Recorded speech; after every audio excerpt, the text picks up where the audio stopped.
ఒక్కసారి కొమ్మూరి గోల్డ్ కి కాల్ చేయండి. తాకట్లో ఉన్న మీ బంగారాన్ని విడిపించి మార్కెట్ ప్రైస్ కి వాళ్ళు కొనుక్కుని మిగతా డబ్బులు మీకు ఇచ్చేస్తారు. హలో అండి, అందరికీ నమస్కారం. 10th క్లాస్ రిజల్ట్ కానీ, ఇంటర్మీడియట్ రిజల్ట్ కానీ, ఐఐటి జేఈఈ రిజల్ట్స్ కానీ వచ్చిన తర్వాత రోజు టీవీ ఛానల్స్ చూడాలన్నా, వార్తా పేపర్స్ చూడాలన్నా భయం వేసింది. ఎందుకంటే ఈ ప్రైవేటు స్కూల్స్ కావచ్చు, కాలేజీలు వాళ్ళు విపరీతంగా యాడ్స్ ఇచ్చుకుంటారు. మాకే ఫస్ట్ ర్యాంక్ వచ్చింది, మా స్కూల్లో చదివిన స్టూడెంట్స్ ఇన్ని మార్కులు సంపాదించారు, మాదే జయకేతనం, మా స్కూల్లో జాయిన్ చేయించలేదు, మా కాలేజీలో జాయిన్ చేపిస్తే ర్యాంకులు పంట పండిద్ది, మార్కులు వర్షం కురిసిద్ది అని చెప్పేసి ప్రైవేట్ స్కూల్స్ వాళ్ళు, ప్రైవేట్ కాలేజీల వాళ్ళు విచ్చలవిడిగా యాడ్స్ ఇచ్చుకుంటారు. కానీ మొట్టమొదటిసారి గవర్నమెంట్ స్కూల్స్లో ర్యాంకులు సంపాదించిన విద్యార్థులకి అభినందనలు తెలియజేస్తూ, వాళ్ళకి చదువు చెప్పినటువంటి టీచర్లకి కృతజ్ఞతలు తెలియజేస్తూ యాడ్ ఇచ్చింది. మొట్టమొదటిసారి నాకు తెలిసి నేను పుట్టాక గవర్నమెంట్ స్కూల్స్లో విద్యార్థులను అభినందిస్తూ గవర్నమెంటే యాడ్ ఇచ్చినటువంటి సందర్భం ఒక్కసారి చూడండి.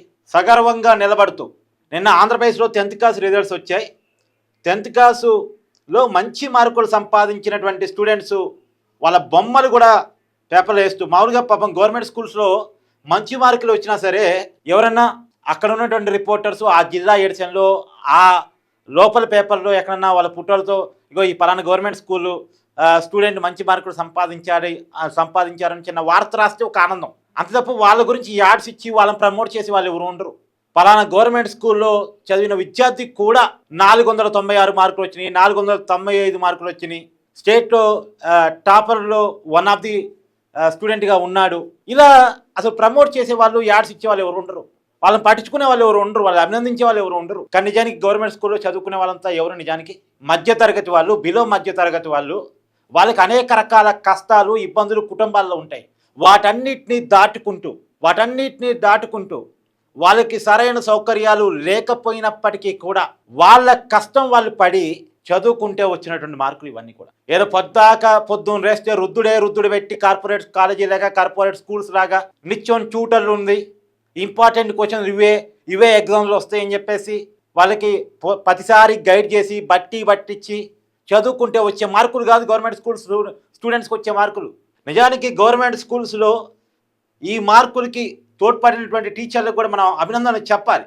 వాళ్ళు చెప్పిన చదువులు, ఈ పిల్లలు పడ్డ కష్టం, దాని ఫలితం మంచి మార్కులు. ఇలా వాళ్ళకి అభినందనలు తెలియజేస్తూ ఆంధ్రప్రదేశ్ పాఠశాల విద్యాశాఖ ఒక యాడ్ ఇచ్చింది. ఇగో ఈ గవర్నమెంట్ స్కూల్స్లో జాయిన్ చేయించండి, మీ పిల్లల భవిష్యత్తుకి మాది గ్యారంటీ అని ప్రభుత్వం చెప్తా ఉంది. పాఠశాల విద్యాశాఖ గవర్నమెంట్ స్కూల్స్లో పిల్లల్ని చేర్పించండి అని చెప్తా ఉంది. నిజానికి గవర్నమెంట్ స్కూల్స్ గురించి కూడా ఆలోచించాలండి. ఎందుకంటే ఒక్కటి నేను అందరికీ చెప్పేటువంటి విషయం ఏంటంటే, గవర్నమెంట్ స్కూల్స్లో చదువుకోవటం వల్ల మీకు ఉపయోగం తెలుసో లేదో నాకు తెలీదు, నేను చెప్పేది ఒక్కసారి వినండి. మనం ప్రైవేట్ స్కూల్లో జాయిన్ చేపిస్తాం, ఎంత ఫీజు కడుతున్నాం? ఇవాళ ఉన్నటువంటి ఫీజుల్లో ఎల్కేజీ నుంచే, లేదు అంతకంటే కింద నర్సరీ నుంచే వేలాది రూపాయలు, పెద్ద స్కూల్స్ అయితే లక్షలాది రూపాయలు వాళ్ళ మీద ఇన్వెస్ట్ చేస్తున్నాం. ఫీజు కాదు, అది ఇన్వెస్ట్ చేస్తున్నాం. ఇప్పుడు నర్సరీలో వాడికి 1000 రూపాయలు ఫీజు కట్టి తెలియదు, ఆ స్టూడెంట్ తెలియకపోవచ్చు. 1,00,000 రూపాయలు తన మీద ఇన్వెస్ట్ చేస్తున్న ఆ స్టూడెంట్ తెలియకపోవచ్చు. నర్సరీకి తెలియదు, ఫస్ట్ క్లాస్కి తెలియదు, ఎల్కేజీకి తెలియదు, ఫస్ట్ క్లాస్కి తెలియదు. కానీ 5th క్లాస్కి వచ్చేలోపు ఆ స్టూడెంట్కి అర్థమైపోయేదిగా, నా మీద మా పేరెంట్స్ ఇంత ఇన్వెస్ట్ చేస్తున్నారు, వాళ్ళ రక్తాన్ని నా మీద దారబోస్తున్నారు అనే విషయం అర్థమైందిగా. అర్థమైన తర్వాత ఆ పిల్లవాడి మైండ్ సెట్ ఎలా తయారైంది? నా మీద డబ్బులు పెడుతున్నారు, నేను చదువుకునేది డబ్బులు సంపాదించడం కోసం. వాడి మైండ్లో పడిపోయింది. చదువు దేనికోసం అంటే నాలెడ్జ్ కోసం కాదు, సమాజం కోసం కాదు, విజ్ఞానం కోసం కాదు, సమాజానికి సేవ చేయటం కోసం కాదు. దేనికి చదువు? సంపాదించుకోవటానికి. సంపాదనే జీవితం అనే ఒక కమర్షియల్ మైండ్ సెట్ తయారైంది. ఇప్పుడు మనం కొంతమంది చెప్తూ ఉంటారు, మా తరంలో వాల్యూలు ఉన్నాయి, మీ తరంలో ఏమున్నాయి అంటారు. మీ తరంలో ప్రీ ఎడ్యుకేషన్ ఉంది, మీ తరం వల్ల మైండ్ సెట్లో స్వార్థం లేదు. మా తరం వల్ల మైండ్ సెట్లో స్వార్థమే ఉంది. డబ్బు సంపాదించాలి అనేటువంటి స్వార్థమే ఉంది. డబ్బు సంపాదిస్తేనే పిల్లల్ని చదివించుకోగలం, డబ్బు సంపాదిస్తేనే మంచి హాస్పిటల్లో ట్రీట్మెంట్ తీసుకోగలం, డబ్బు సంపాదిస్తేనే కనీసం సమాజంలో గౌరవాన్ని పొందగలం, డబ్బులు ఎక్కువ ఉంటేనే ఒక అసెంబ్లీలో ఎమ్మెల్యేగా పోటీ చేయగలం, డబ్బులు ఎక్కువ ఉంటేనే ఒక పార్లమెంట్లో ఎంపీగా పోటీ చేయగలం. డబ్బులుంటేనే ప్రతిసారి ఈ పదం గుర్తొస్తుంటుంది. పొద్దున్న లేచినప్పటి నుంచి సాయంత్రం పండుకునేదాకా మన అవసరాలన్నీ డబ్బు చుట్టూనే తిరుగుతున్నాయి.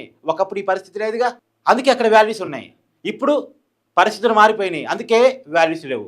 అందుకే నేను చెప్పేది ఏంటంటే, ఎప్పుడైతే పిల్లలకి ఫ్రీ ఎడ్యుకేషన్ ఉంటుందో, అంతా ఫ్రీగా దొరుకుతుంది, నాకు ఈ సమాజం ఫ్రీగా అవకాశాలు ఇచ్చింది, ఈ సమాజానికి నేను ఏదో ఒకటి చేయాలి అనేటువంటి ఒక స్పృహ వస్తుంది. ఎప్పుడైనా గుర్తుపెట్టుకోండి, పిల్లల నుంచే మైండ్ సెట్ తయారైంది. మైండ్ సెట్ తయారయ్యేటప్పుడే వాళ్ళ మైండ్లోకి స్వార్థం రాకుండా చూసుకోవాలి.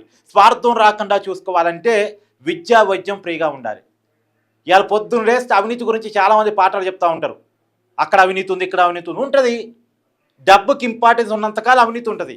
ఎప్పుడైతే డబ్బుకి ఇంపార్టెన్స్ వ్యవస్థలో పోయిద్దో, ఎప్పుడైతే విద్యా వైద్యం ఫ్రీగా కలిగితే, విద్యా వైద్యం గురించి అంతగా ఎందుకు చెప్తున్నానంటే, మొత్తం 3 బేసిక్ థింగ్స్. 1 విద్య వైద్యం, 2 ఇల్లు, 3 కనీసమైనటువంటి తిండి. ఈ 3 కనుక కొద్దిగా చౌకగా దొరకగలిగితే లేదా ఫ్రీగా దొరకగలిగితే ఆటోమేటిక్గా మనిషిలో సగం స్వార్థం తగ్గిపోయింది. డబ్బు మీద ఆశ చచ్చిపోయింది. పొద్దున్న లేస్తే మనం వార్తా పేపర్లో వార్తలు ఏం చూస్తుంటాం? డబ్బు కోసం సొంత తల్లిని చంపేసిన కొడుకు, ఆస్తుల గొడవల్లో అన్నదమ్ములు ఒకరినొకరు చంపేసుకున్నారు, ఒకరినొకరు కొట్టేసుకున్నారు, సొంత తల్లిదండ్రులను చూడలేక వృద్ధాశ్రమాల్లో పడేశారు. ఈ వార్తలు మనం చూస్తుంటాం. దానికి కారణం ఏంది? డబ్బు మీద ఉన్నటువంటి మైండ్ సెట్. డబ్బు కోసం ఉరుకులు పరుగులు జీవితాలు కదా. ఇప్పుడు భార్యాభర్తలు ఇద్దరు ఇంట్లో ఉండరు, ఇద్దరు జాబులు చేస్తుంటారు, పిల్లలతో ఎవరు గడపరు, మానవ సంబంధాలు లేవు. ఎందుకు? ఇదంతా డబ్బు చుట్టూనే. ఇవన్నీ డబ్బు క్రియేట్ చేస్తున్న ప్రాబ్లమ్స్. ఈ డబ్బు క్రియేట్ చేస్తున్న ప్రాబ్లమ్స్ తగ్గాలి అంటే, మనిషిలో స్వార్థం పడిపోవాలి అంటే, బేసిక్గా జరగాల్సిందంటే ఎడ్యుకేషన్ ఫ్రీగా రావాలి, గవర్నమెంట్ ఎడ్యుకేషన్ స్ట్రెంగ్త్ కావాలి.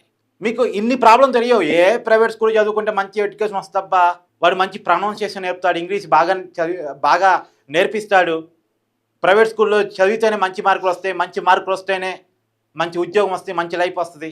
ఎందుకు? మంచి లైఫ్ అంటే ఏంది? బాగా సంపాదించే లైఫ్. అంటే అక్కడ స్వార్థం. అందుకని ప్రైవేట్ అంటేనే స్వార్థం.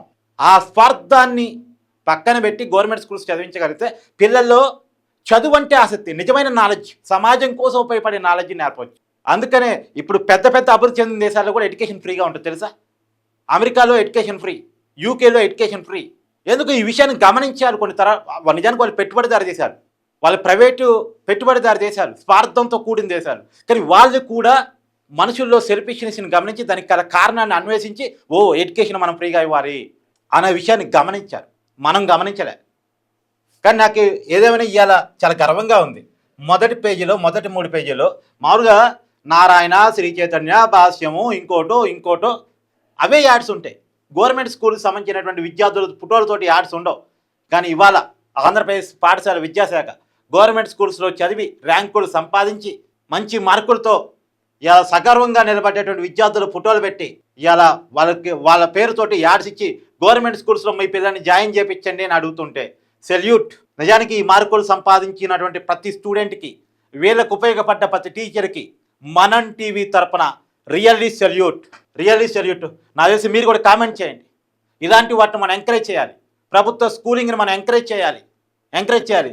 ప్రభుత్వ స్కూల్స్ని ఎంకరేజ్ చేస్తే వచ్చే ఫలితాలు చాలా అద్భుతంగా ఉంటాయి. నేను చెప్తున్నాను కదా, చాలా అద్భుతంగా ఉంటాయి. ఒక నవ సమాజాన్ని మనం నిర్మించుకోవచ్చు.